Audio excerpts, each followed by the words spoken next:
Hi viewers, இன்னைக்கு ஆட்டு குடல் கிரேவி தான் செய்ய போகிறோம். எப்படி செய்கிறதுன்னு வாங்க வீடியோக்குள்ளே பார்க்கலாம்.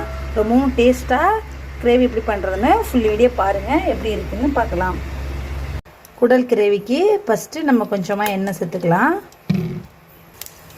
எண்ணெய் ஹீட் ஆகிட்டு சோம்பு போட்டு தாளிச்சிக்கலாம். இது கூட நறுக்கி வைக்கிற சின்ன வெங்காயம் சேர்த்துக்க போகிறோம். சின்ன வெங்காயம் தான் டேஸ்ட்டு நல்லாயிருக்கும்.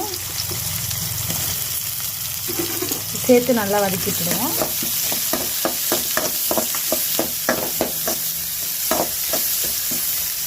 வெங்காயம் நல்லா வதங்கிடுச்சு.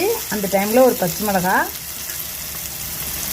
ஒரு தக்காளி பழம் சேர்த்து நல்லா மிக்ஸ் பண்ணி வச்சுடுவோம்.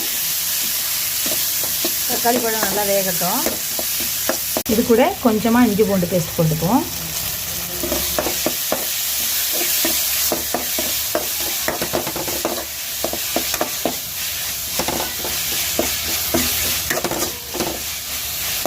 இஞ்சி பூண்டு பேஸ்ட் எல்லாம் நல்லா வதங்கிடுச்சு. இந்த டைமில் நம்ம ஆல்ரெடி வேக வச்சுருந்த குடலை சேர்த்துக்க போகிறோம். நான் குடலை மஞ்சள் தூள் உப்பு போட்டு வேக வச்சு வச்சுருக்கேன்.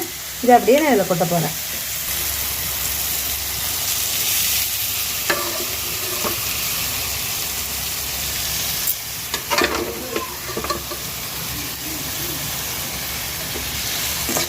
இதை நல்லா மிக்ஸ் பண்ணி விட்டுடுவோம்.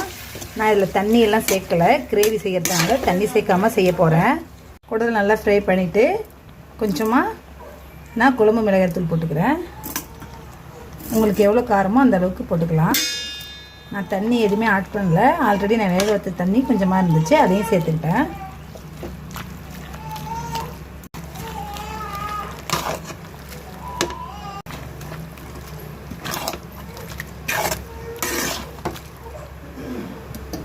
எவ்வளோ சூப்பராக குடல் கிரேவி ரெடி ஆயிடுச்சுன்னு ஃபைனலாக கொத்தமல்லி தழை தூவி இறக்கிக்க வேண்டியதான்.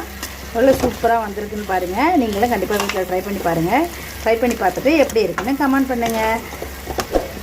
தேங்க்ஸ் ஃபார் வாட்சிங்.